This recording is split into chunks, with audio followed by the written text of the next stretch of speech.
Right, this is All About Property, episode 3. I'm Tony Gedge. And I'm Paul Ribbons. Good afternoon. Good afternoon, and today we're talking about first-time buyers. Lovely topic. Lovely topic. Yeah. First-time buyers. We've all been one. Cool. Do you remember your first experience of a first-time buyer? Yeah, I do. Yeah. It was about 23 years ago, 23 years ago. Yeah. And how was that for you? Should have been a breeze, really. It was all right. It was all right, actually. And the reason why I say that is because obviously my ex-wife, she was a mortgage advisor and an estate agent. Yeah. You think the two go together would be all right, but we had the added benefit of buying something that was vacant. So, you know, it was all right. I compared to some of the stories I've heard in 30 over 30 years, and still here today, obviously. My first experience was quite fraught, really, because the property I was buying was a flat in Turner Road in Walthamstow. Right. And I remember paying £28,000 for it, and I was getting, I think it was about 95% mortgage on it at the time, and they kicked it out. Right. Yeah, so I wasted all my money, all my solicitors, all the survey and everything. I mean, it was, the first abortive transaction was quite expected. And when you're a first-time buyer, because we'll go into that in a minute, but when you're a first-time buyer, that adds to the cost of potentially purchasing a property. And then, but do you know what? It was the best thing ever happened. Why? Because when I was a kid, I had this dream of living in a road called Carr Road in Walthamstow. Yep. I think you mentioned that in the last couple of podcasts. Yeah, and I was really excited about it. And as I got older, I realised I couldn't really afford that flat because it was a better road, and they were Warner flats, so a purpose-built own front door, and I could only afford 28 grand. Right. I was looking at numbers earlier, and the first-time buyers' deposits are double that. Double that, yeah, absolutely. Today. I know. So 28,000 quid was a lot of money, and the Warner flats really started at 30, 31, maybe 32 grand. There was a big jump because it was the sort of scraping at the bottom end of the barrel, that first-time buyer flat that I was trying to buy. And it fell out of bed, Turner Road, just before Christmas. I was a baker, and I couldn't look until the end of Christmas because it was so busy in the baking trade. Yeah. So busy. Yeah. And I remember thinking to myself, well, I'll look between Christmas and New Year.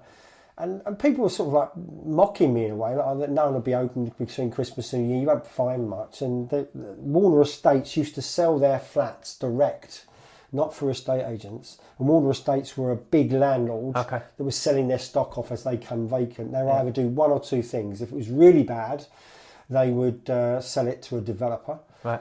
Or potentially put it in auction, or if it was reasonable, they'd tosh it with a wood chip and magnolia, put a little sink in, stainless steel sink with a cupboard underneath. So it's mortgageable. And it was, and that was it. And I remember ringing Warner Estates up on the 31st of December 1985. Right. And I wondered, I'm looking for a flat. She went, I've got 3 coming. Right. All right.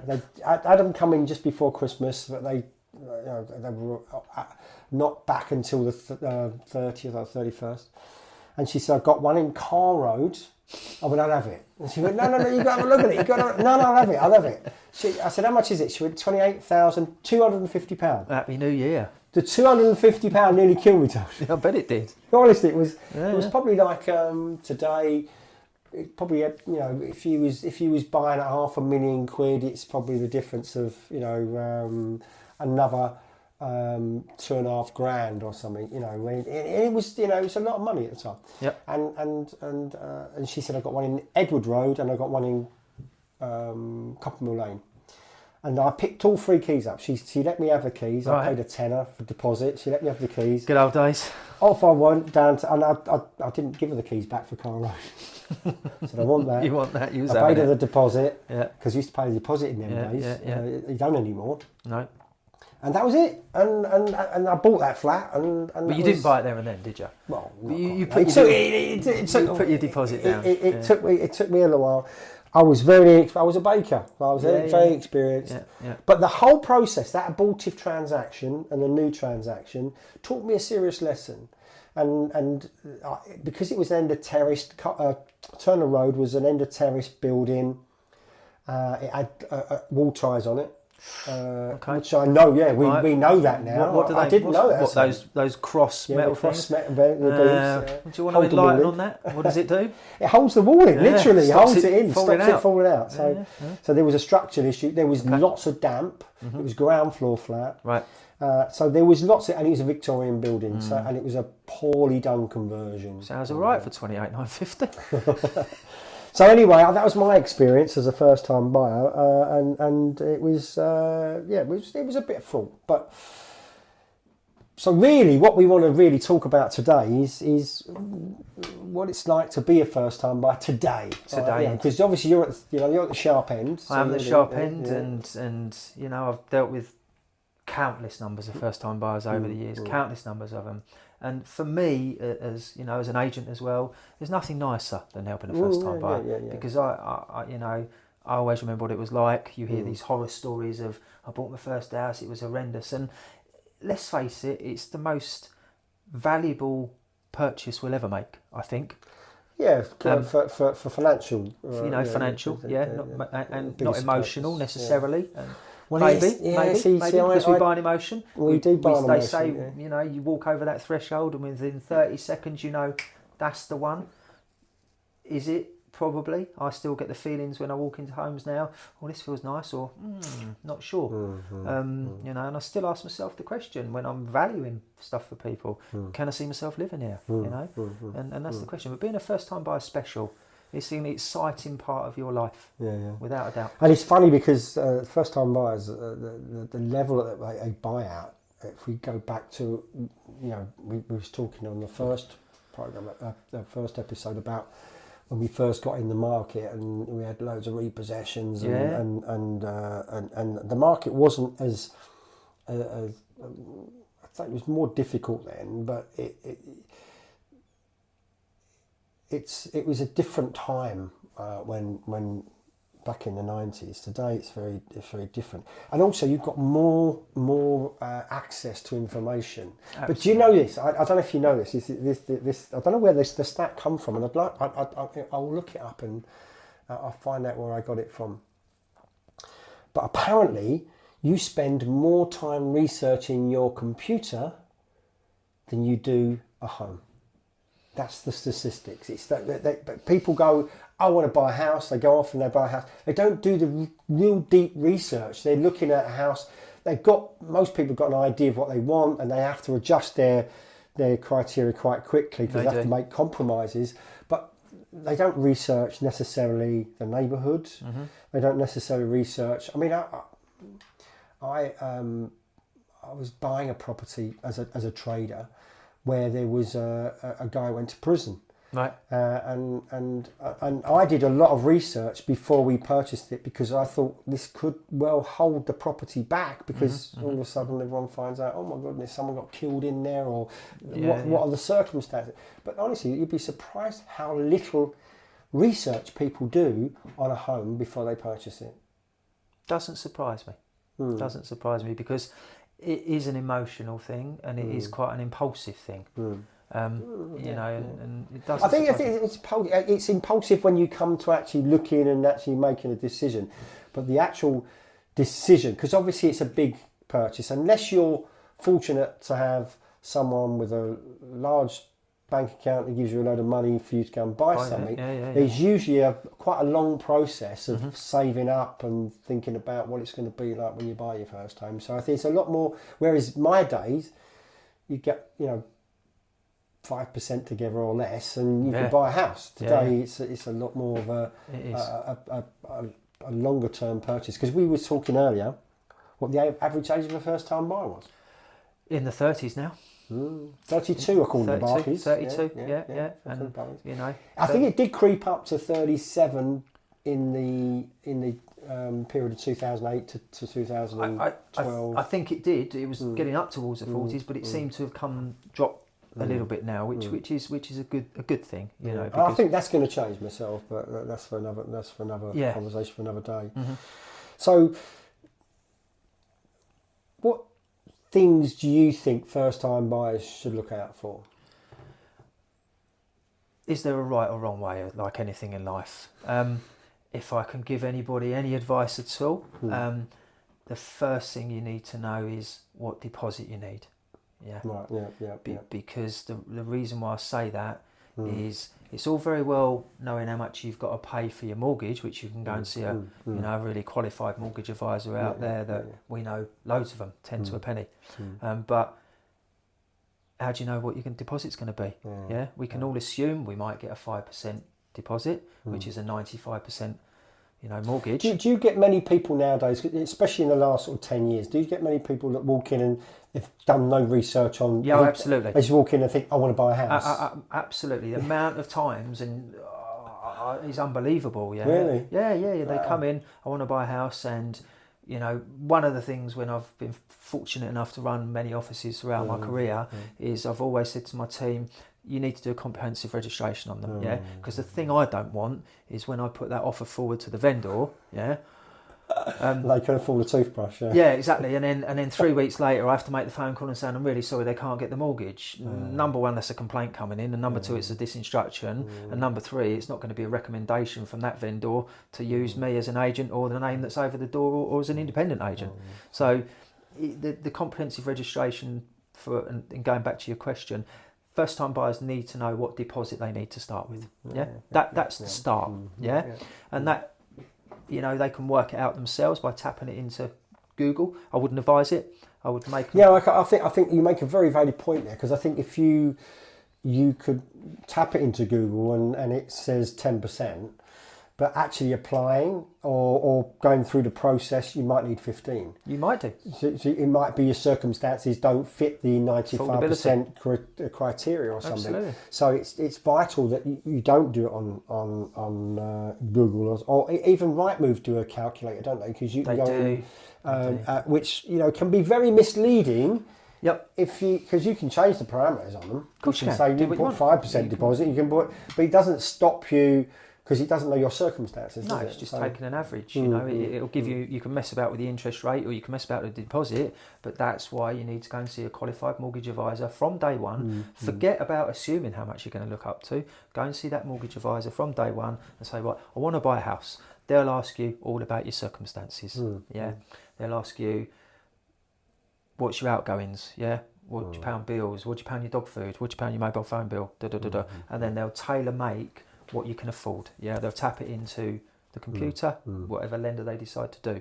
Yeah, and back in the old days, it used to be, if I remember rightly, 3 times one top earner salary and 1 times the secondary salary. That's a long while ago. Yeah, but now I believe if 2 people are buying a house together, it's about 4 times joint salary. 4.5 you can get. 4.5 you can get. In fact, Barclays will do 5 times joint, but only a certain limit of how many they will lend to, and depending on their circumstances. But they can't have any more than, I think it's 5% of their mortgage book over 5 times joint salaries. So 4.5 is probably the max you'll get. But I mean that's a huge difference, and that's the difference between.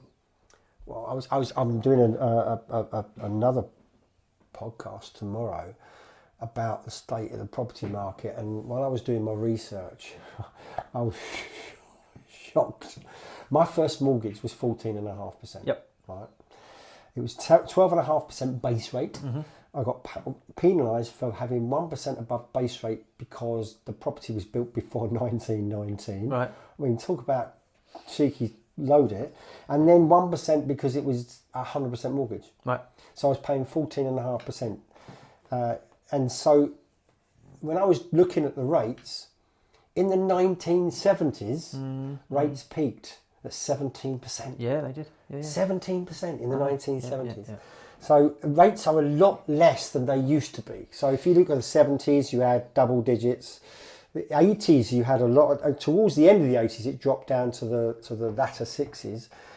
Through the 90s, we topped at 15, but it dropped down quite quickly. But I'd say most of the 90s, it was around that sort of 7%, 8%.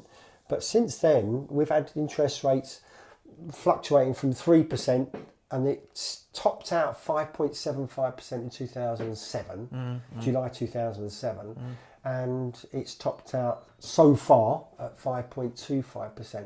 So we're not going to have the rates that we had before in double digits. So they used to restrict incomes, and also they did the 3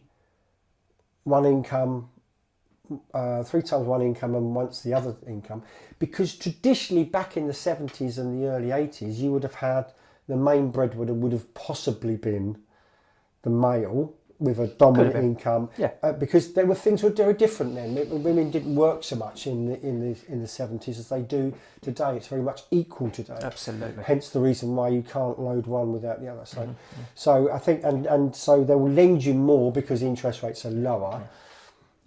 So I think things are different to what they were. But it starts at the deposit. Yep. That's where it starts. Finding out what you can afford. What you can afford. Getting a budget. Getting a budget. Getting a budget, and that mortgage advisor should do that for you. It's important. And with mortgages, would you, because I know some people just walk into high street lender and say, what would you give me? You can do. There's some very prominent banks in the high street that we know. They have advantages and they have disadvantages, like anything. I've always encouraged people, for a better word, to speak to the mortgage advisor in the branch I've worked in, or if I've worked for myself, like I do now, to put you in touch with 2 or 3 different people. And the reason why I say that is because certain banks and building societies give certain mortgage advisors preferential rates for the amount of business they give them. You don't go and buy the first car you normally see.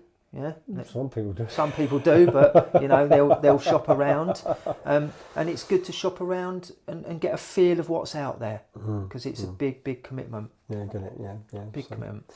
So once they've got their budget, they know what they can save their deposit, and let's just assume they've saved and they're ready to buy. I'm going to pull that back one if I can. Okay, yeah. Because the reason why I say that, and I know where you're going to come on to next, when you start looking, you're going to be hounded by all the estate agents.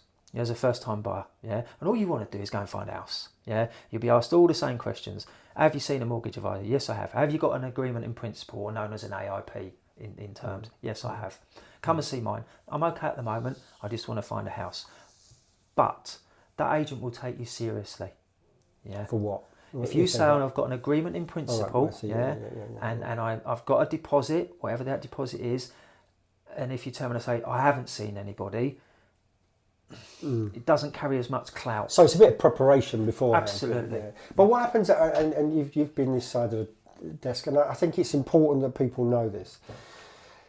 And the industry that you're in is very sales orientated, and you've got targets to hit, right? So it'll be so many mortgage appointments, so many solicitors' recommendations and instructions, sales and stuff like that. But they're going to be hounded, as you say, by every single estate agent. Come and see our mortgage advisor. Come and see our mortgage advisor. If you went to see every single mortgage advisor for every single firm, you're not going to waste a lot of time.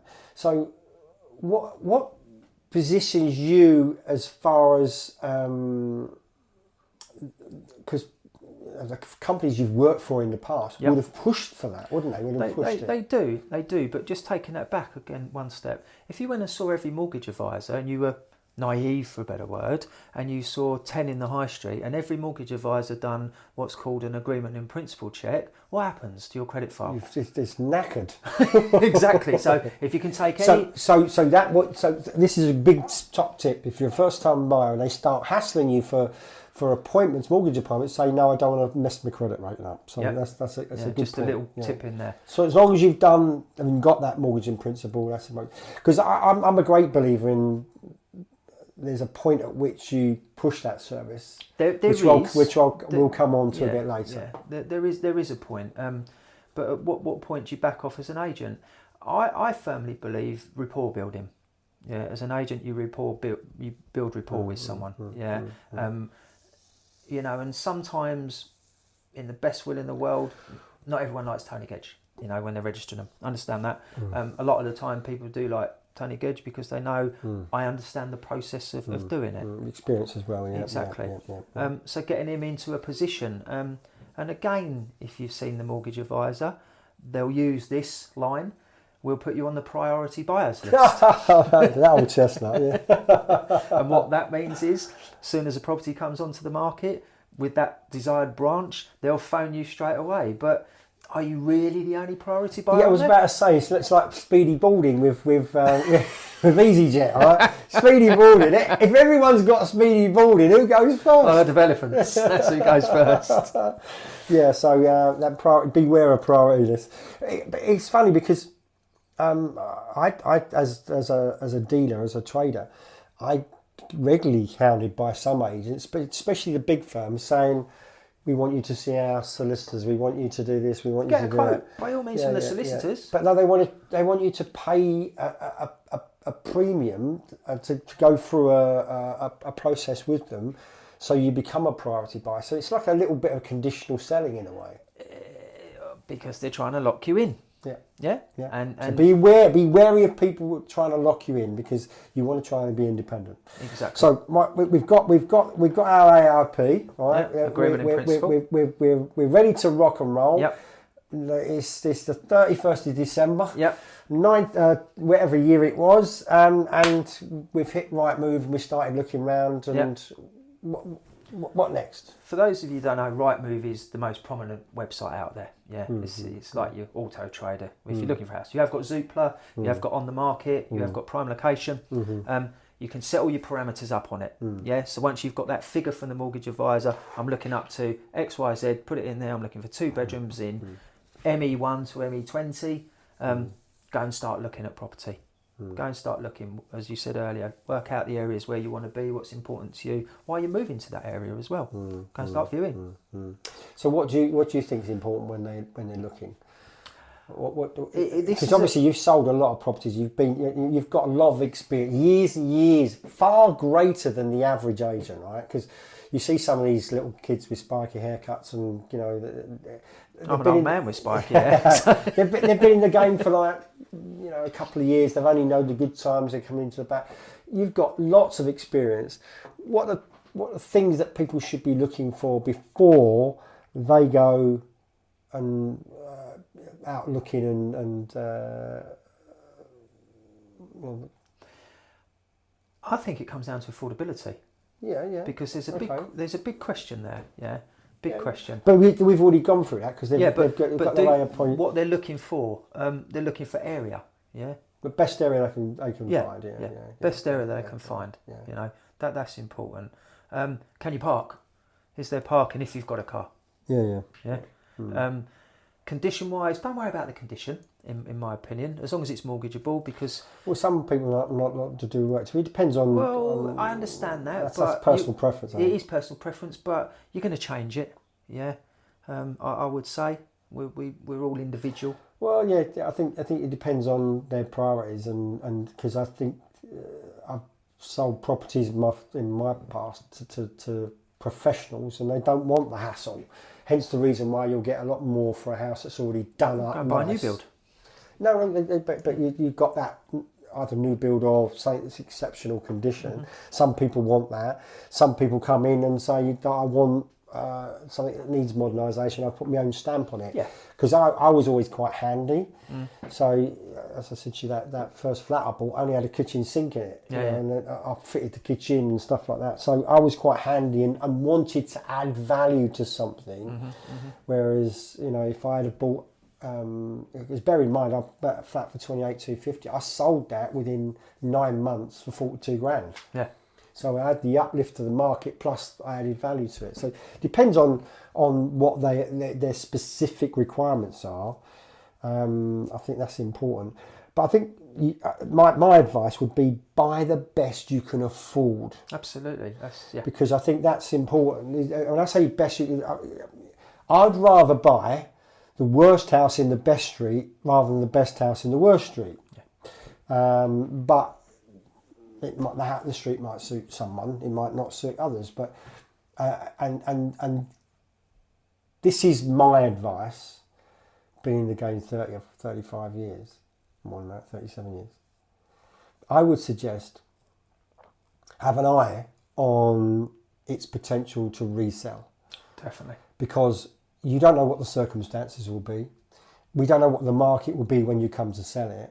And you don't want to be buying something that's going to be difficult to sell. No, absolutely. Does that make sense? Yeah. So because we know if it's not in such a good an area, it might reflect on the price. And that reminds me of prior to my buying Car Road and prior to me buying... No, sorry, not prior. Post buying Car Road. There was a 2-bedroom flat that my then partner said, look, there's this really big flat, and it was one of them split level 2-bedroom flats. Yep. Really good size, right? But it was right by a roundabout, and it was such good value. I don't think it was much more than I'd sold my own flat for. Right. But I was looking at it thinking, and I wasn't an agent at the time, thinking, I'm not sure. It's great value for money, and it's something my gut was telling me, no. So I didn't go ahead on it.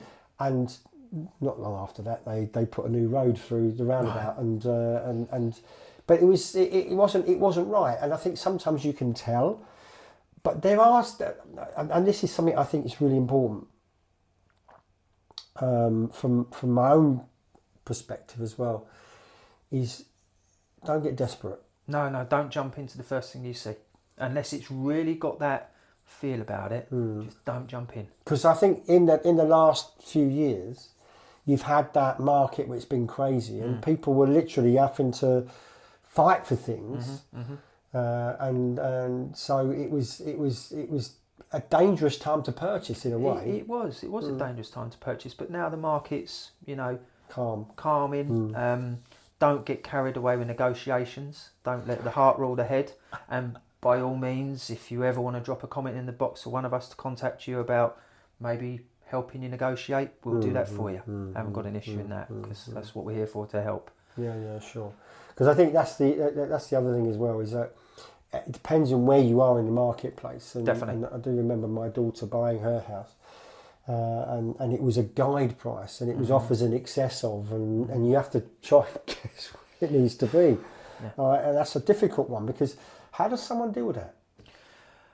The guide prices are normally a parameter to get someone through the door. Sure. And then if it sells for more than this, the seller's done well. Yeah. So it falls somewhere in between the middle, and it's like anything, it's about negotiation. Yeah, it's got to work for everybody. It's got to work. But if it's a guide price offers in excess of, how do you find that level? Because it's a difficult one. That's what I mean. That don't let the heart rule the head. Yeah, and it comes back to that phrase that you and I have heard, and parents have heard, and grandparents have heard. It's only worth what someone wants to pay for it. Yeah. But so what advice would you give, besides not getting carried away? But what advice would you give someone trying to secure something in that position? Because you've been in that position yourself as an agent trying to secure something. Don't go in too low to start with. Okay. And the reason why I say that is because we all value our home. Yeah, no matter what it is, it's a personal thing to us, and you don't want to upset the seller. Yeah, for argument's sake, if it's on at $100,000, don't go in at 75, because they think, well, that's insulting. Someone might just take umbrage and say, I'm not selling it to them anyway. I've had that loads of times. Yeah, that's a good point, actually, because negotiation, especially coming up in this market, which is a bit, all over the place, it's easy to think, we're going to nick a barn and we pull someone's pants down and nick a bargain. But I think, ask the agent their thoughts. Yeah, why ask a couple of questions? But do the people really trust that? And listen, I was an agent for years myself. There is an element of, do we trust the agent, because he's getting a commission, he's not going to look after us, and he's acting for the seller. I get he's acting for the seller, but ultimately, let's have a bit of what's the word? Clarity? No. Transparency, transparency throughout. It's you're going to be buying a home, you're going to be working together with the triangle, with the agent, the seller, and the buyer. Let's work together. Let's not pull apart from each other. Let's get a bit of trust here. No, but I think you sound, you've got an audience here that can be very what's the word I'm looking for? Skeptical about estate agents, generally, because get it. And also I'm sure a lot of them have had experience where the agents knocked them off and sold it to someone else, because only one person can buy a house. Just remember that. If you're competing with other buyers, only one person can buy the house. It's not the agent's fault. No, it's not. It's not. It's not the agent's fault. It's not the agent's fault. And that comes back to what you were saying earlier about getting the agent to take you seriously, because I think that's a big thing here. Absolutely. Big thing, because I try and advise people that make agents your best friend, especially if you're struggling to find somewhere, and you want them to be thinking of you. They want to in a good way, because if you do find something that you want to buy, you really want the agent singing your praises rather than somebody else's. Yeah, definitely. Yeah, come across nice and authentic to the agent. Get them on your side, and you get on their side. Yeah. So if don't go in too harsh. So if there is a guide price and it's offers in excess of, where would you pitch it? So say the house is on for 250. Where would you pitch it as an agent? Where would you expect to be pitching it as an agent if it offers in excess of 250? 250, 275 too much, because the guide price is wrong. That's only my opinion. I'd probably go 5 over, maybe 10. Would I go more? Don't think so. I think there's a caveat to that. Go on. Depends who else is interested. There is a caveat to that. Because if you know there's 10 buyers and they're all after the same house, 5 probably not going to do it.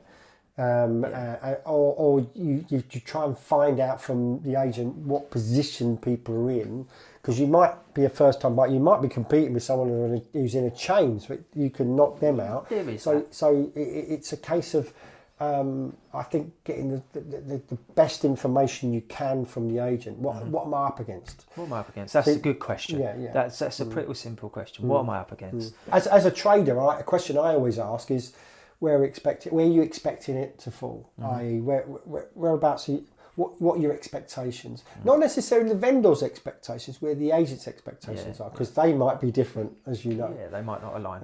They might not. So, I mean, the agent might be expecting a lot more or a lot less than the vendor is. So it's understanding to try and get the best information to put yourself in the best position, so then you can secure the deal. Absolutely, definitely. So, on the viewing then, right? Yep. So say someone's out there, they've got their budget, they're going out there looking. What sort of things should they be looking out for? On the viewing? Yeah. Either side, neighbours up and down the road, see what's going on. Don't be afraid to knock on a couple of neighbours' doors. So looking to move into the area, I'm a first time buyer, and most people are pretty decent out there, say, well, I wouldn't move in this road. Or I'm moving myself, or they'll say, it's a nice road. They'll be honest. Ask them how long they've lived there as well, because that'll give it a good indication of an area. I think it depends on what their budgets are and stuff like that. But definitely, I think when you walk up somewhere, if your neighbour's garden's all nice and taken care of, if it's a block of flats and all your neighbours' doors are nice and clean, and the communal areas are really good, that usually gives you an indication that you've got a good neighbourhood. Yeah. And I think that's really important. Definitely. Especially if you're in that situation where you're not sure about the area. You can usually tell, can't you? You can get a feel for something. Yeah. What else do you think they should be looking for? What the amenities are, I think. Amenities, okay. What's around, because if you're a first-time buyer, you might look to be starting a family. So schools are going to be, important in the future. You don't want to keep on moving, because. Well, it depends on the budget again. So if they're buying a one-bedroom flat, they might not be looking to start a family. But I get the principle of I said earlier, buy the best you can afford. Yeah. And then you can grow into that if you need to. Because I've got some sort of ideas myself as someone who's been in the game, and when my kids were buying houses, I was looking at and try and drill it into them, is that look at it from a perspective of, if I had to, could I stay there and extend, or could I? What else could I do? Because if you've just got a terraced house and you've got it's a limited. Say there's rows and rows of terrace houses and they're all 3 bedrooms, and there's a limit to what that property be worth in tip-top order, and you put an extension in a loft and you full width extension, you might be overdeveloping it for the area. So think about, if you had to, could you develop it, and would it then sustain that value in the road? Because I think that's important, that we don't know what the future holds. No.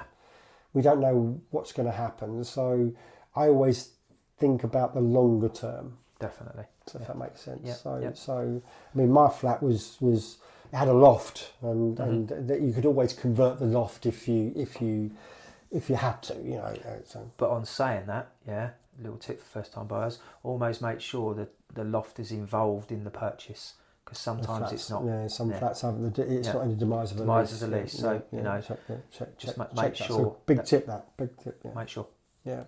So I think there's so the environment. Check the environment. What it's like. What about? Now you've been in this game, so I keep mentioning this a long time.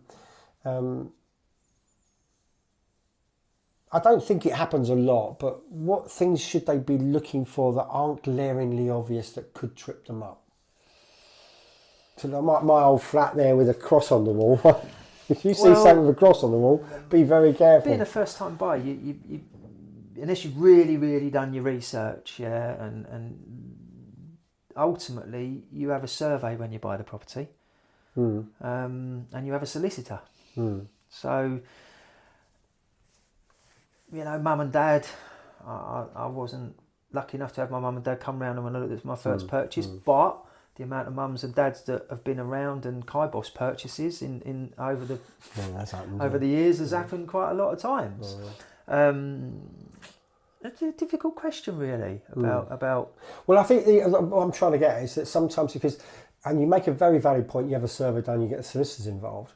And I lost money on that purchase because I wasn't aware of the crosses on the wall, and I went through that. The agents didn't say, "Don't waste your money, mate." No.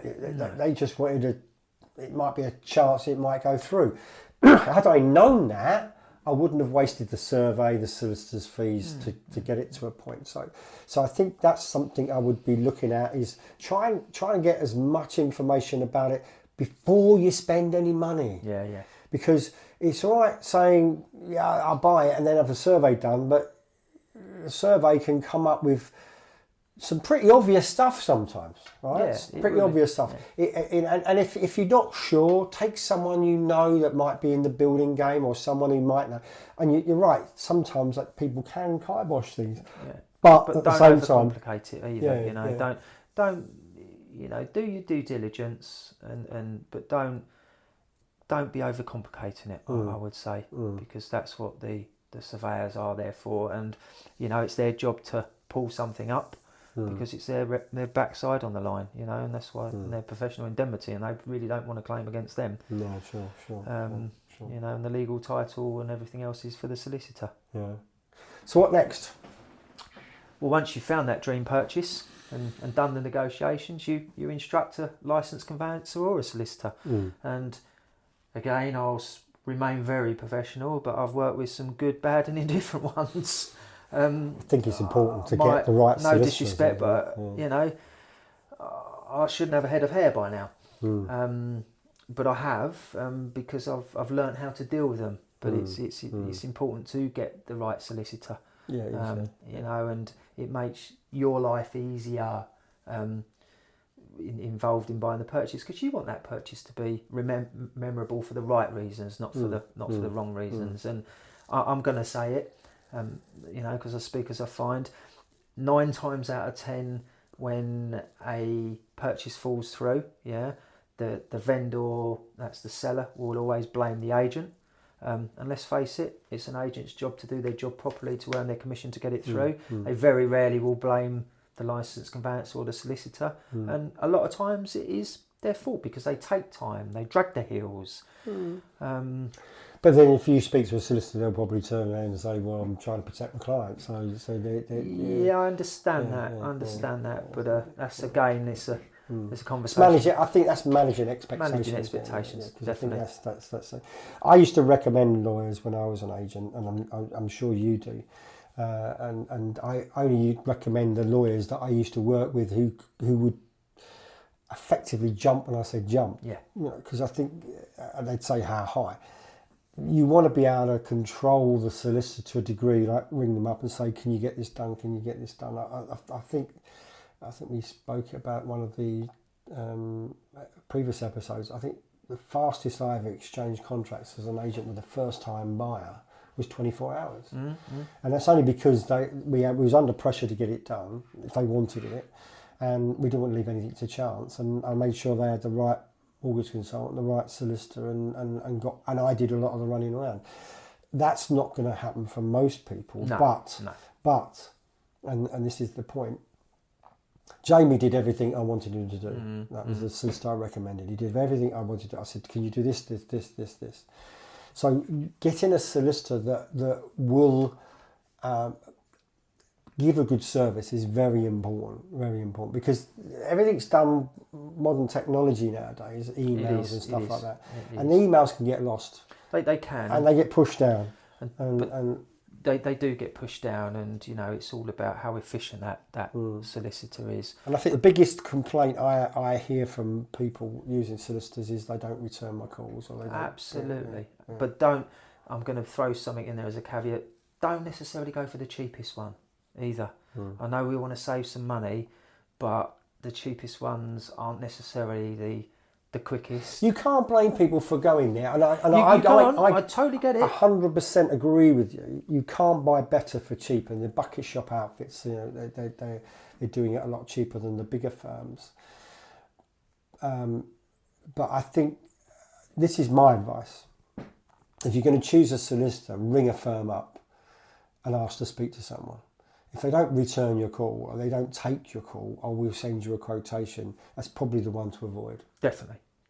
Yeah, I think I used to get the guys I recommended to ring the purchaser and say, or the vendor, and say, "Look, introduce themselves." That's introduce themselves. Definitely. Or somehow, shape or form, I would have some sort of contact, so they were confident they were dealing with the right person. Absolutely. Because I think that shows a lot. If someone's prepared to pick the phone up and make a phone call, and they don't feel they're above the people. Well, as you mentioned with emails, these days, it's quite rare you don't actually meet your solicitor. No, because it's all done via electronic mail. At least I know some people that don't even want to speak to people. They'd rather do it on email. But happens these days. Yeah, it's not my. But at least try and get the solicitor or the licensed conveyancer to pick up the phone and have a conversation with them. Get a feel for them as well. Yeah. So what sort of things should people be, they've found the property, they're negotiating, what other things should they be aware of when they're making that offer, when they're trying to get the transaction the onward chain, yeah? Okay. Make sure if you're buying something, find out where the people that you're buying from are going to, yeah? They may be buying something, they may be not. If they're going into something or into rented or alternative accommodation, no chain involved. Hopefully it's a bit easier. Well, you were saying earlier that one of your transactions recently was only not even a couple of months and it's completing, so that's quite quick nowadays, isn't it? Yeah, that's purchaser to vacant. It's going to hopefully be done in less than 2 months. It's been a nice transaction because I've got a good buyer, I've got a good seller, and I've got 2 good sets of solicitors. It doesn't always happen like that in my world, but I'm fortunate on that one. But yeah, make sure that there's the chain on what you're entering into. And because again, times that I've had people, I've put the sales together, the vendors phone up and gone, "I can't find anything." And again, as a first time buyer, you spent money on searches, you spent money on account to the solicitor, you've had your survey done, you probably lost the best part £1,000-1,500. So what would your advice be on to someone in that position? They've found their dream home, right? And their vendor hasn't found yet. What would you suggest? Difficult one, because you want to show intent to the agent and to the seller that you want to do it, but again, you don't have to spend money, and you can tell the agent as well that as soon as you get a phone call from the agent to say they found something, then you'll show your intent by starting spending money. Now, when you say found something, do you mean... And the chain's complete. That's the point I was trying to make, is the chain's complete. Chain's complete. And then pull the trigger on the survey, and pull the trigger on this, because you have to give the lawyer money up front on account now. You do. It's normally £50, £75, no more than £100 to open the file. Because years ago it never used to happen like that. No one used to literally take your written instructions or your verbal instructions. Today it's a little different. So that's the key really, is that, but how do they show intent without spending any money? Because I would have imagined, I would have been pushing for a survey to be done so they've got their mortgage offer ready, so that puts that vendor in a really good position to buy on. How would you do that without them pulling that trigger on the survey? Again, good question, but ultimately, if let's put that in the position, that you're ready to go, the rest of the chain's got to catch up anyway. If that makes sense. Your intent, you know as well as I do, anybody can pull out until exchange of contracts. Of course, yeah. Until exchange of contracts, nothing's anything can come out. So you can't 100% turn around and say, I'm buying that. But by instructing your solicitor, you can do that. But you say to your solicitor, you don't spend my money until I phone you and tell you the chain's complete. Because if you're going to instruct your solicitor, that shows a bit of intent. Okay. So it's certainly putting themselves in a position, so they've instructed some lawyers, but they haven't spent any, too much money until that chain's complete. So let's just assume, right?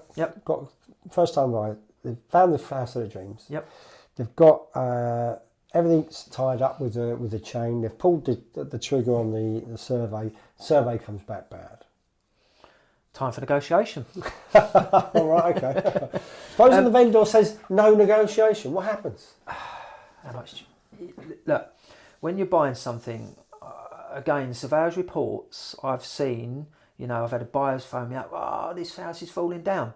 And when I've sat down and read the report, it's not as bad as it's actually seemed. On most occasions, not every occasion. Sometimes I've looked and gone, oh my goodness, oh dear. And things are open to negotiation unless the vendor says no negotiation. That's something I can't change or any agent can change. If that vendor is so hard and fast on saying no negotiation, I would then maybe think, do they really want to move? Because if I'm selling a home and there's something wrong with it, that a survey's been brought up, I'm listening to a professional surveyor. But I want to just pull it back a bit here, because I think it's quite important that if someone's pulled something up on the survey, if it's not bad enough to affect the mortgage offer, then right. So there's a different conversation. Because if it's really bad, then if it's really bad, they'll do what's called a retention. Right? They'll put a retention on the mortgage offer, and a retention is, let's just say you're buying £300,000. They'll put a retention on it for works, £5,000. Let's just say. So basically, retention is the mortgage company will retain £5,000 until that work has been completed, and then they'll give the £5,000 after it. They've confirmed it's been done. Absolutely, right? Absolutely. Yeah. You go and get quotes for it. The work may come out at £3,000. And in fact, my first flat in Carr Road had £1,000 retention for windows, roof, and wiring. And because the wiring was very old-fashioned, and I had to rewire it, and the windows were quite sash windows, and it had a slate roof that needed some work. So it was £1,000 retention. I got that work done after completion. And then I got my £1,000 back once all the work had been completed. And that surveyor to come round, inspect, and then go. It can be done between exchange and completion as well. Can be, once you exchange. So I think it does depend on what comes up on that survey. Absolutely. And it all depends on. And here's the thing, and you made a valid point about you read through the survey and it doesn't sound as bad to you because you've got experience, right? So it reminds me of my ex-wife was buying a house, and she said to me that it was a lovely little house, really nice little house. I think she still owns it over in Essex. And she'd asked me to look at it, which I did. I gave it a thumbs up. and I'm not a surveyor, but I'm very experienced in the property game. And then she had a home buyers report, and the home buyers report kicked the crap out of it. Absolutely kicked the crap out of it. And it was honestly, she was crying. She was, I pulled out. I went, whoa, just send me the report. She sent me the report, and it mentioned drainage, and it mentioned something else, and it mentioned something else. And I'm reading it thinking, it doesn't sound that bad to me. It doesn't sound, it can be read. Oh, this is a really real problem. So I just said to her, ring the surveyor up and ask him what he means, clarify it. And she went, he's knocked it. So I said, just ring him up. When she rung him up, the surveyor went, oh, what a lovely little house that was. Yeah. Wow, beautiful. She said, but you said this. And he said, well, I have to do something. You've paid me to do a home buyer report, right? But ultimately, most home buyers reports I've seen, I look at them and go, oh, 1, 2, 3, 3 being the worst. It's caked with 3s. By the time you pick the bones out of it and everything else and get the reports done. But I would recommend anyone gets a survey report, home buyers or a full structure or anything, speak to the surveyor after they've done it and say, what's your honest opinion? Yeah. Would you buy it? That's a question that, and that's another thing on a legal side standpoint is, if you've got something that's got a legal issue, I was always asked the solicitors, would you accept it? Would you buy it? Because that's important. So we've got past the survey. Yep. The next step is they get a mortgage offer. Yep. And they're ready to go now. So they're sitting there waiting, and then the transaction aborts. Yeah. It happens. Right? It does. How do you prepare someone for something like that? It could happen. Again, some solicitors do no abortive costs. Now, we've all heard horror stories with properties and bits and pieces. Yeah. Because my concern is, and this is why I'm bringing this up, is that someone goes down that route, they have a survey done, they spend all their money on solicitors, and they've had their fingers burnt. They're in for $1,000 or more straight away because of the abortive costs, and they've got to go again. And then it happens again, right? Mm-hmm. But a third time, they may skip the survey. They might just have a basic survey done. How do you protect people from that? Is there any way of, stopping that from occurring? No. No insurance you can take out? Some solicitors do no abortive costs. They do, okay. Yeah. So final solicitor does no abortive costs. That's a good tip, by the way. It's a very good tip. Some lenders do. And that's providing you continue with the purchase and go through. Yeah. Some lenders do free surveys. There's another tip for you. Look for lenders to do a free survey. Yeah. Not all of them, but some do. Yeah. How many can you get out of a survey? I don't know. Down to individual lenders, and I'm not going to quote that. And that survey is not a full structural or home buyers. That's just a basic survey. Because this is my tip, right? Yeah. It's cheaper for someone to have the home buyers report done at the same time as the standard survey.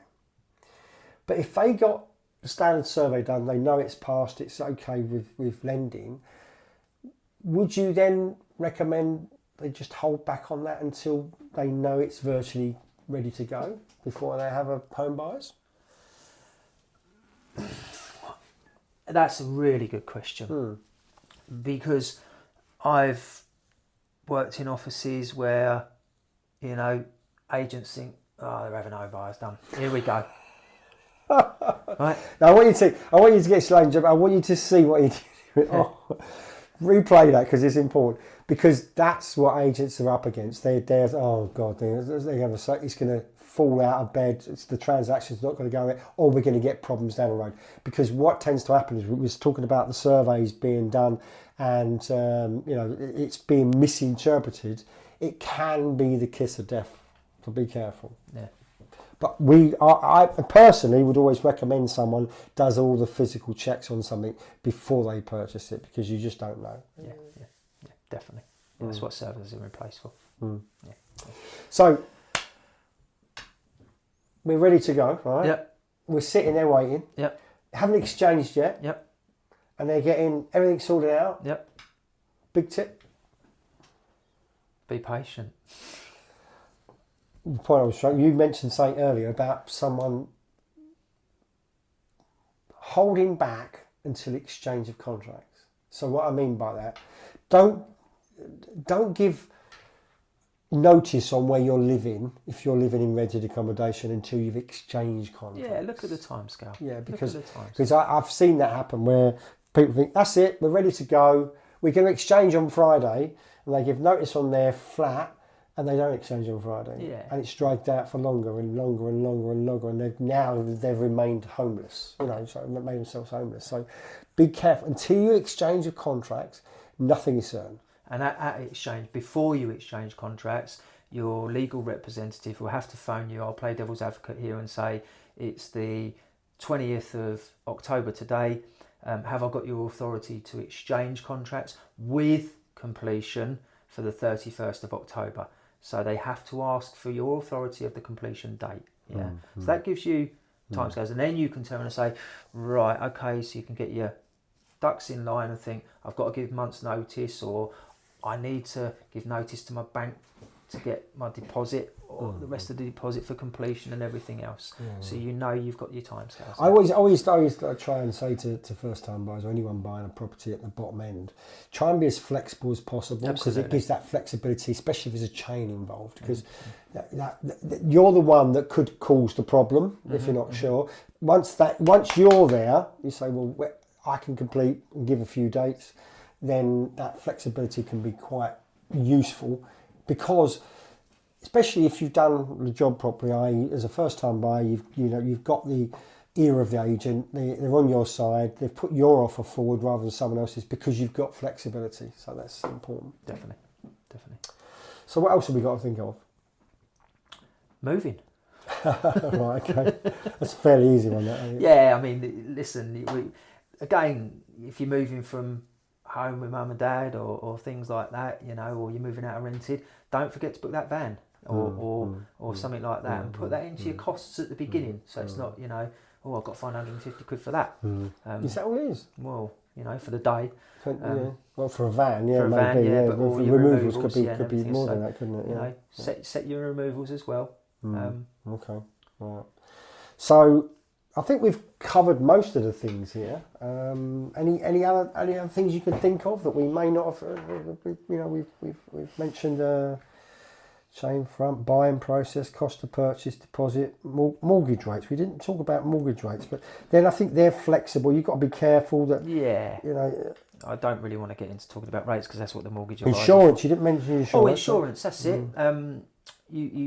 I would, again, when you're doing that mortgage appointment, that'll be at a later date, when just before you exchange, you have to put your policy on risk. What's called on risk. So you take out buildings insurance. So speak to your mortgage advisor about your buildings insurance, and also don't forget your contents insurance. If that's on your budget as well. Especially buildings insurance. That's because once you've exchanged contracts, you're legally liable. So for the purchase. So you're under contract. So it's important to remember that. So I think that sort of covers it this week, eh? Yeah, there's a lot there. Yeah, there's a lot to take in. And as always, any questions? Pop them in the box. Don't forget to like and subscribe. This is the All About Property YouTube channel on our podcast, and I'm Tony Gedge. I'm Paul Ribbons. Thank you very much for watching. Thank you. Thank you.